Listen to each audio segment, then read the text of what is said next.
मायके की फैमिली और ससुराल की फैमिली, उनका प्रोफेशन क्या है, क्या उनका ओन हाउस है, आपकी पेंशन कितनी है, फुल या half, will you Mary again. ये तो बहुत सारे लोगों ने पूछा है, काफ़ी लोगों ने इसके बारे में पूछा है, तो मैं इसका ऑनेस्ट आंसर करूँगी आपको। आप लोनली नहीं फील करते क्या? क्योंकि कई केसेस में ल्यूकेमिया क्योरेबल है और कई केसेस में नहीं है। तो मेरे हस्बैंड का जो केस था उसमें leukaemia. Hi everyone, welcome back to my YouTube channel. I hope you all are doing well. तो आप लोगों ने काफ़ी सारे क्वेश्चंस पूछे थे कल, और आज मैं उन सारे क्वेश्चंस का आपको आंसर करूँगी। जो भी क्वेश्चंस मुझे लगते हैं कि मुझे आंसर करने चाहिए, उनके मैं आंसर करूँगी। तो फर्स्ट क्वेश्चन था कि आपका नाम क्या है और आपकी बेटी का नाम क्या है, उसका real name. So my name is Diksha Bhatt and my daughter's name is Darshana Bhatt. तो घर पे हम उसे मुनमुन बुलाते हैं, और दर्शना नाम उसको मैंने ही दिया था। जो उसके लेटर्स हैं वो मेरे हस्बैंड और मेरे नेम के लेटर्स से मैच करते हैं, तो इस वजह से। और मुनमुन नाम उसके पापा ने उसको दिया था जब वो हुई थी। तो जैसे उन्होंने उसको फर्स्ट टाइम देखा था तो सीधे बोल दिया था कि इसका नाम हम लोग मुनमुन रखेंगे। तो तब से हम लोग उसको मुनमुन ही बोलने लग गए। नेक्स्ट क्वेश्चन है, मैं कहाँ से हूँ, मेरा मायका कहाँ है और ससुराल कहाँ है। तो मैं बेसिकली उत्तराखंड से हूँ। मेरा जो ससुराल है वो है पिथौरागढ़, और मायका मेरा पड़ता है चंपावत में। और हाँ, करेंटली मैं कहाँ रहती हूँ, मैं अभी रहती नॉर्थ में ही हूँ, नॉर्थ पार्ट में। और मैं एग्जैक्ट लोकेशन आपको शेयर नहीं कर सकती क्योंकि मेरी मम्मी ने स्ट्रिक्टली मुझे मना किया है। और नेक्स्ट क्वेश्चन है, आपकी एज क्या है और आपकी डॉटर की एज क्या है। तो मैं अभी 28 ईयर्स की हूँ और मेरी डॉटर है 2.5 ईयर्स की। नेक्स्ट है, मायके की फैमिली और ससुराल की फैमिली, उनका प्रोफेशन क्या है, क्या उनका ओन हाउस है। तो मेरी ससुराल की फैमिली में है मेरे फादर इन लॉ, जो कि आर्मी में थे और अभी वो रिटायर्ड हो चुके हैं। और मेरी जो मदर इन लॉ है वो एक हाउसवाइफ हैं। मेरे हस्बैंड के 2 भाई बहन हैं, एक सिस्टर जो कि मैरिड है, और दूसरे बड़े भैया हैं जो कि अभी आर्मी में हैं, और उनकी वाइफ और उनके 2 सन हैं। हमारा जहाँ पे होम टाउन है वहाँ पे ओन हाउस है। मायके की फैमिली में मेरे पेरेंट्स हैं, मेरे पापा की शॉप है और मेरी मम्मी टीचर हैं। मेरे भाई बहन मेरे से छोटे हैं, मैं सबसे बड़ी हूँ। मेरे बाद मेरी बहन है, उसके बाद मेरा एक छोटा भाई है। नेक्स्ट क्वेश्चन है जॉब के बारे में, कि आपकी पहले जॉब क्या थी और अभी कौन सा कोर्स कर रहे हो और आगे की क्या प्लानिंग है। तो जो पहले जॉब थी वो पार्ट टाइम जॉब थी, मतलब उसमें ऐसे कुछ इतनी अर्निंग भी नहीं थी। तो उस टाइम पे इसलिए की थी क्योंकि मैं थोड़ा मेंटली अपने आप को सब चीज़ से दूर करना चाहती थी, थोड़ा अपना बाहर निकल गए, थोड़ा मेरा माइंड दूसरी चीज़ों पे जाता है, इसलिए मैंने जॉब स्टार्ट की थी। तो अभी बेसिकली जो मैं कोर्स कर रही हूँ वो है कंप्यूटर का कोर्स, जो कि बेसिक कोर्स है अभी।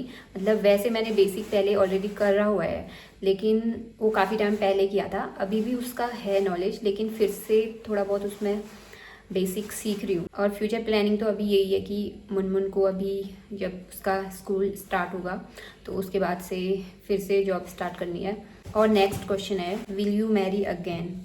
ये तो बहुत सारे लोगों ने पूछा है, काफ़ी लोगों ने इसके बारे में पूछा है, तो मैं इसका ऑनेस्ट आंसर करूँगी आपको। तो जो अभी मेरी करेंट सिचुएशन है उसके हिसाब से मैं अभी मेंटली इतनी प्रिपेयर नहीं हूँ कि मैं अपने फ्यूचर का ऐसे कुछ सोच पाऊँ।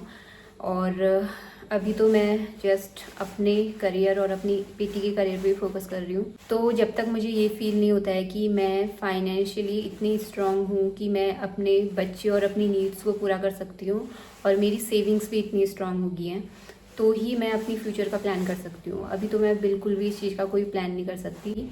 और इन फ्यूचर अगर मैं फाइनेंशियली इतनी स्ट्रांग होगी तो भी उसमें बहुत सारी कंडीशंस आ जाती हैं, क्योंकि अगर तुम फर्स्ट मैरिज कर रहे हो तो उसमें भी तुम काफ़ी चीज़ें देखते हो, तो सेकंड मैरिज में तो तुम्हारे साथ एक और की लाइफ जुड़ी है। फर्स्ट प्रायोरिटी है मेरी डॉटर, और कभी भी मैं ऐसा कुछ गलत डिसीजन नहीं लेना चाहती जिससे कि मेरी डॉटर की पूरी लाइफ ख़राब हो जाए। और ये भी है कि कोई इंसान अगर लाइफ में आ रहा है तो वो कितना अंडरस्टैंडिंग है, उसका नेचर कैसा है, कितना वो मेरे जो पास में जो भी हुआ है मेरे साथ और जो भी मैंने फेस किया है उस चीज़ को वो कितने मैच्योरली समझता है, और मेरी डॉटर के लिए वो सेफ़ है या नहीं, मेरे साथ साथ मेरी बेटी को भी रिस्पेक्ट देता है या नहीं। तो बहुत सारी चीज़ें हैं। और अभी तो मैंने इस बारे में कुछ भी नहीं सोचा है और जस्ट करियर पे फोकस कर रही हूँ। और कभी भी अपनी लाइफ पार्टनर को चूज़ करना इतना इजी नहीं होता है, बहुत सारी चीज़ें देखनी पड़ती हैं। वो कोई भी जल्दीबाजी में लेने वाला डिसीजन नहीं है। ये फ्यूचर में क्या होने वाला है वी कांट प्रेडिक्ट। तो सही इंसान मिलना और सारी चीज़ परफेक्टली होना भी सबसे ज़्यादा इम्पोर्टेंट। तो अगला क्वेश्चन है पार्ट 2 कब आएगा दी। तो पार्ट 2 तो ऐसा कुछ है नहीं, क्योंकि ये तो रियल इंसिडेंट जो मेरे साथ हुआ था वही मैंने आप लोगों के साथ शेयर किया, क्योंकि बहुत सारे लोग पूछ रहे थे और बहुत सारे लोगों के मन में डाउट भी होता है। वो मैंने वो सब शेयर किया, क्योंकि इतने सारे लोग पूछते हैं तो फिर उनका आंसर तुम हर एक को नहीं कर सकते। और फिर उस वीडियो पे बहुत सारे लोगों ने ये लिखा था कि आप मत बताओ, हम लोगों को सुनना ही नहीं है, क्योंकि वो बहुत सेंसिटिव चीज़ थी और मैं खुद ही अपनी वीडियो को नहीं देख पा रही हूँ, तो दूसरे लोग तो क्या ही देख पा रहे होंगे। तो अब मुझे कभी ऐसे लगेगा कि ठीक है मुझे बताना चाहिए अब आगे, तो फिर मैं बताऊँगी। अगर आपको गवर्नमेंट जॉब मिली तो क्या आप ज्वाइन करोगी? हाँ, ज़रूर ज्वाइन करूँगी। What problems you face after this incident happen. तो प्रॉब्लम्स जो भी फेस की वो मैंने ऑलरेडी बता ही दी है। उस टाइम पे क्या फेस करते हो या फिर क्या फील होता है, तो मैं ये कोई नहीं समझ सकता। जिसका कोई उसकी लाइफ का कोई गया है तो वो ही समझ सकता है कि उस टाइम पे कैसी फीलिंग्स आती हैं और क्या तुम लोग सोचते हो। और एक क्वेश्चन है कि आप ट्रिप कब प्लान करोगे? अब आप ट्रिप पे लेके जाओ मुनमुन को टू एक्सपीरियंस न्यू थिंग्स। तो हाँ, अभी जल्दी कोई ट्रिप पे जाएंगे। अभी वो तो जाते रहती है, क्योंकि हमारे रिलेटिव्स यही रहते हैं आसपास, तो वो अपनी मौसी के साथ घूमते रहती है। और उसकी मौसी के बारे में भी बोला है बहुत सारे लोगों ने कि उसकी क्वालिफ़िकेशन क्या है और उसने क्या पढ़ाई की है, अभी क्या कर रही है। उसका ग्रेजुएशन और पोस्ट ग्रेजुएशन दोनों कंप्लीट हो चुका है और फिर उसके बाद वो कॉम्पिटिटिव एग्ज़ाम्स की तैयारी कर रही थी। तो उसके बाद जब मेरे हस्बैंड का ट्रीटमेंट चल रहा था तो उस ड्यूरेशन में भी वो हमारे साथ ही थी। तो उस टाइम पे भी मतलब वो तैयारी भी कर रही थी अपनी घर पे ही, बट उतनी हो नहीं पाती है, क्योंकि मैं मोस्टली हस्बैंड के साथ कभी हॉस्पिटल कभी घर में जो भी मतलब खाना वाना बनाना होता है, टाइम से देना होता है, सब चीज़ें प्रॉपर टाइम पे करनी होती हैं, तो वो सब चीज़ें मैं करती थी। तो बच्चों को देखने के लिए भी मेरी बहन ही देख रही थी। तो उसने मतलब बहुत कुछ किया है मेरे लिए। अपनी पढ़ाई को छोड़ के वहाँ पे आई वो, बहुत टाइम उसने बहुत सारी चीज़ें मेरे लिए कर रखी हैं। और एक क्वेश्चन ये भी है कि आपको गवर्नमेंट से अनुकंपा स्कीम में जॉब नहीं मिली क्या? इवन स्टेट गवर्नमेंट भी ऑफ़र करती है। तो मेरे हस्बैंड को गए हुए अभी 6 मंथ्स हुए हैं।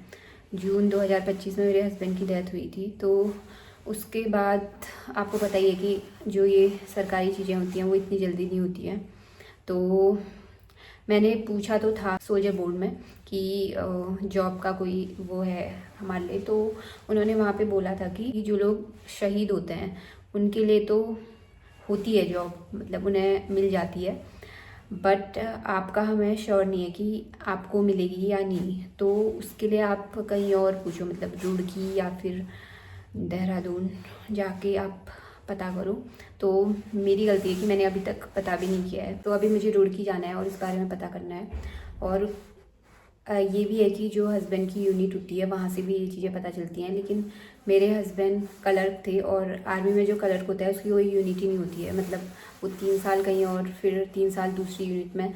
तो इस वजह से मुझे मतलब उनकी एक यूनिट भी नहीं है कि उनसे पता कर पाऊँ। तो फिर अगर वहाँ से वो लोग जॉब ऑफ़र करते हैं तो ठीक है, अदरवाइज़ फिर वही जो मैं सोच रही हूँ वही करूँगी। और कुछ बेसिक क्वेश्चंस भी हैं, जैसे मुनमुन की डिलीवरी नॉर्मल थी या सिजेरियन। तो उसकी डिलीवरी नॉर्मल थी, नॉर्मली हुई है वो। और एजुकेशन क्वालिफिकेशन मैंने बता रखी है कि मैंने ग्रेजुएशन अपना साइंस से कंप्लीट किया है और उसके बाद मैंने 2 इयर्स का बीएड कर रखा है। नेक्स्ट है, आपको आर्मी की तरफ से मेडिकल फैसिलिटीज़, कैंटीन फैसिलिटीज़ और बच्चे एजुकेशन इस सब के लिए सब कुछ मिल रहा है क्या? हाँ, ये तो सब नॉर्मली वहाँ से मिलता ही है, मेडिकल फैसिलिटीज़ और कैंटीन फैसिलिटीज़ ये सब मिलता है। ये सब चीज़ें गवर्नमेंट प्रोवाइड करती है। और आपकी लव मैरिज थी या अरेंज? मेरी अरेंज मैरिज थी। Do your in laws have their own house? Yes, they have their own house. Was he an officer which rank? नहीं, ऑफिसर नहीं थे। और रैंक, रैंक से क्या करना है आपको? थंबनेल कैसे बनाते हो? तो एक ऐप है कैनवा, उससे मैं थंबनेल बनाती हूँ। वैसे आपने देखा होगा मोस्टली मैं थंबनेल नहीं बनाती हूँ क्योंकि बहुत ज़्यादा टाइम कंज्यूमिंग है वो। मुनमुन को क्या डाइट देते हो रूटीन? मुनमुन को सेम जो भी हम लोग खाते हैं नॉर्मली, दाल चावल रोटी सब्जी वही सब देते हैं और फ्रूट्स सुबह, पूरी हेल्दी डाइट देते हैं हम लोग। शुगर बहुत कम देते हैं और मुझे ऐसा लगता है कि शुगर कम ही करना चाहिए बच्चों का, क्योंकि मैंने देखा है जैसे बचपन में कोई मीठा ज़्यादा खाता है तो बार बार जैसे बोलते हैं ना कि हर 6 महीने में बच्चे को वो कीड़े वाली दवाई देनी होती है, तो हम लोग तो नहीं देते क्योंकि उसके पेट में ऐसे कुछ प्रॉब्लम होती नहीं है, क्योंकि शुगर वो लेती नहीं है, तो फिर उससे कोई दिक्कत होने की चांसेस भी नहीं रहते और कोई डेंटल इशू भी नहीं रहता। आपको नाम जाप से कैसा फील होता है? बहुत अच्छा। आपकी शादी कब हुई थी? 2020 में। और बहुत सारे क्वेश्चंस तो ऐसे हैं जो बहुत ज़्यादा डीप हैं, मतलब उनका बहुत डीपली मुझे आंसर करना पड़ेगा। जैसे आप लोनली नहीं फील करते क्या? ऑफ कोर्स लोनली तो फील होता है, क्योंकि जब तक हम लोग अनमैरिड होते हैं तो हम लोगों को इस चीज़ का रियलाइजेशन नहीं होता है और हम लोग जैसी लाइफ जी रहे होते हैं वही चल रही होती है। लेकिन अगर एक बार तुम्हारी शादी हो जाती है तो उसके बाद तुम्हारी एक फैमिली बन जाती है और कुछ टाइम तक अगर तुम उनके साथ रहो तो तुम उसके ही अराउंड रहने लग जाते हो, तो फिर उसके बाद फैमिली टूटना और ये सब होना, तो लोनली तो फील होता है। आप फाइनेंशियल स्ट्रेस कैसे मैनेज करते हो? क्योंकि मुनमुन भी अब बड़ी हो रही है, तो फाइनेंशियल स्ट्रेस तो ऐसे कुछ होता नहीं है, क्योंकि एक तो वैसे ही इतनी सारी चीज़ें दिमाग में आती हैं, फिर ऊपर से तुम उसका भी स्ट्रेस ले लोगे तो फिर तो एक हेडेक हो जाएगा दिमाग में। मुनमुन अपने पापा को मिस करेगी, इस बात को आप कैसे टैकल करोगे? तो मिस तो नहीं करेगी, क्योंकि कोई अगर किसी के साथ रहा होता है तो ही उसे मिस करता है।